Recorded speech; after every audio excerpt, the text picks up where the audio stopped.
ओम शांति। आदतें, कुछ आदतें ऐसी होती हैं जो हम दूसरों की पसंद नहीं करते, और कुछ आदतें हमारे अंदर भी होती हैं जिन्हें हम खुद ही पसंद नहीं करते, और उन्हें हम छोड़ना भी चाहते हैं, लेकिन बार बार वो वापस आती रहती हैं।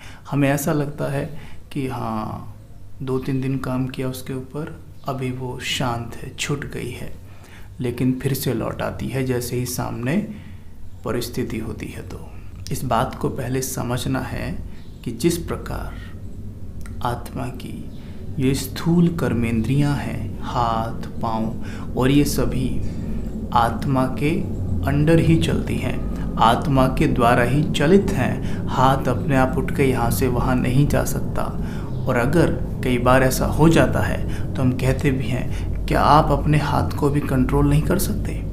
तो जब हम कहते हैं कि आप अपने हाथ को कंट्रोल नहीं कर सकते, तो एक्चुअल में हम उस आत्मा को ही कह रहे हैं कि आप अपने हाथ को कंट्रोल नहीं कर सकते। वो बात अलग है कि हम जानते नहीं हैं, बट कह हम वही रहे हैं। वैसे ही जैसे ये स्थूल कर्मेंद्रियां हैं, या कहें स्थूल शक्तियां हैं, ये स्थूल शक्ति है, ये हाथ आत्मा की स्थूल शक्ति है। जैसे कोई व्यक्ति हमारे साथ रहता हो, हमें सपोर्ट करता हो, तो हम क्या कहते हैं, ये मेरी शक्ति है, राइट? वैसे ही ये हैंड है, ये आँखें, ये सभी चीज़ें स्थूल कर्मेंद्रियों की तरह, स्थूल शक्तियों की तरह सूक्ष्म शक्तियाँ भी होती हैं आत्मा की, और वो है मन, बुद्धि और संस्कार। यानी ये स्थूल कर्मेंद्रियाँ भी उन सूक्ष्म कर्मेंद्रियों के द्वारा ही चलाई जाती हैं। स्थूल कहते हैं जो इन आँखों से दिखाई दे, और सूक्ष्म जो इन आँखों से ना दिखाई दे। जैसे मन, इन आँखों से हम देख नहीं सकते। आत्मा की सूक्ष्म कर्मेंद्रिय है मन, बुद्धि और संस्कार। मन क्या है? संकल्प करने की शक्ति, विचार करने की शक्ति। बुद्धि क्या है? विजुअलाइजेशन करने की शक्ति। मन क्या है? महसूस करता है, और बुद्धि निर्णय लेती है, परखती है। लेकिन सबसे पहले मन विचार करता है, उसी को बुद्धि विजुअलाइज करती है, फिर मन उसे महसूस करता है, फिर निर्णय लेती है बुद्धि। जैसे मानिए कि मन विचार करता है एक गुलाब जामुन के बारे में, तो बुद्धि उसे तुरंत विजुअलाइज करने लग जाती है। जैसे ही आप जितना स्पष्ट उसे विजुअलाइज करेंगे, मन उतना उसके टेस्ट को महसूस करेगा, और फिर निर्णय लेगी बुद्धि कि चलो। तो इस तरीके से निर्णय के बाद आता है कर्म, यानी कार्य। हम जो एक्शन में आते हैं, एक्शन बार बार रिपीट होता है, वो हमारा संस्कार पड़ जाता है, उसको हम आदत भी कहते हैं। अब मानिए मुझे कोई आदत छुड़ानी है, तो मुझे अपने विचारों को चेंज करना होगा।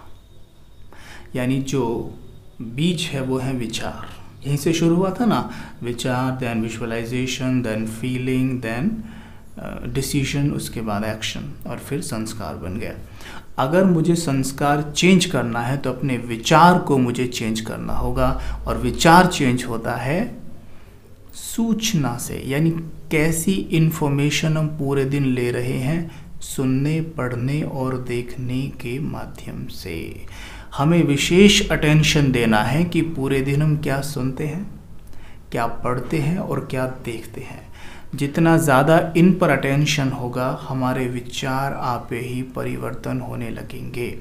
इसलिए विशेष ध्यान दें कि सवेरे उठते ही, तो जैसे सवेरे आंखें खुले, तो हमें कुछ अच्छा पढ़ना है, अच्छा देखना है, अच्छा सुनना है।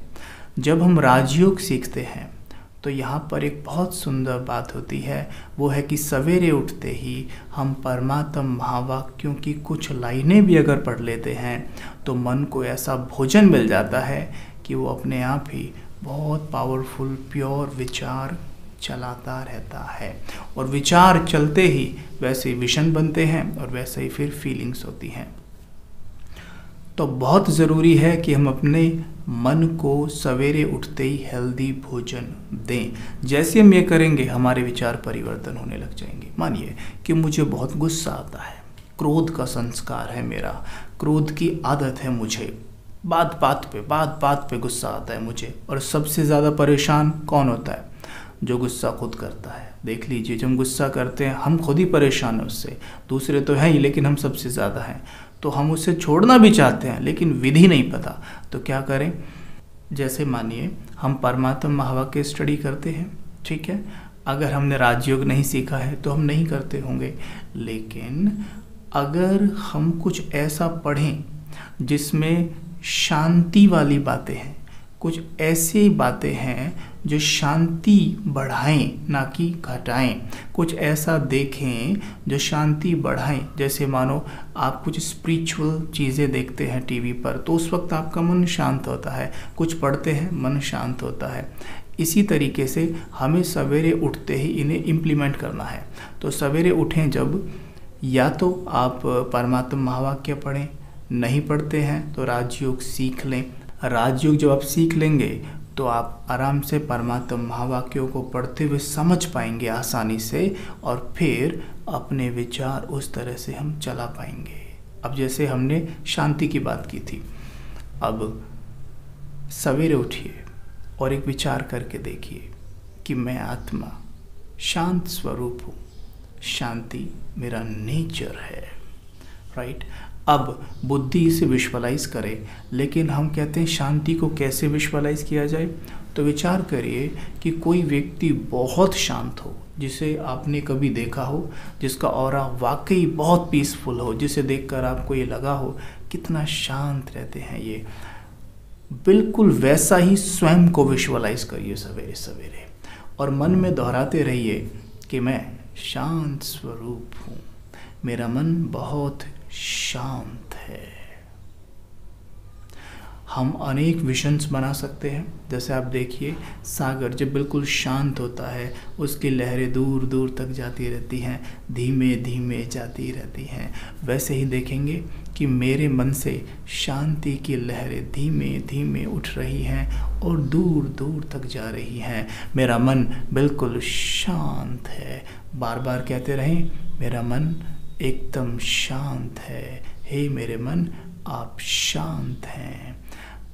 इतना कहने मात्र से भी हमें अनुभव होगा कि आज हमें और दिन के कंपेयर में कम गुस्सा आया है। करके देखिए, लेकिन सवेरे उठते ही, क्योंकि उस वक्त मेरा मन स्वीकार करेगा, जो भी मैं कहूँगा वो स्वीकार करेगा। थॉट क्रिएट करिए, उसे विजुअलाइज ज़रूर करिए, देखेंगे हम महसूस करने लगे हैं। अगर महसूस नहीं कर रहे हैं उस वक्त शांति को, तो कहीं ना कहीं विजुअलाइजेशन में गड़बड़ है। और उससे भी पहले जब थॉट क्रिएट कर रहे हैं तो पूरी अथॉरिटी से थॉट नहीं क्रिएट कर रहे हैं। पूरी अथॉरिटी से करना है, क्योंकि ये बात सच है, झूठ नहीं है कि मैं शांत स्वरूप आत्मा हूँ, क्योंकि शांति मेरा नेचर है। ये सवेरे उठ के 21 टाइम्स मैं शांत स्वरूप आत्मा हूँ, शांति मेरा नेचर है, मैं हूँ ही शांत, मेरे मन में अथाह शांति है, मेरा मन बहुत शीतल है। आप करके देखिए 21 इस तरह के स्वमान यानी शांति परी बनाइए, खुद बना सकते हैं आप, बनाइए, मन को दीजिए और देखिए क्या परिणाम होते हैं। ओम शांति।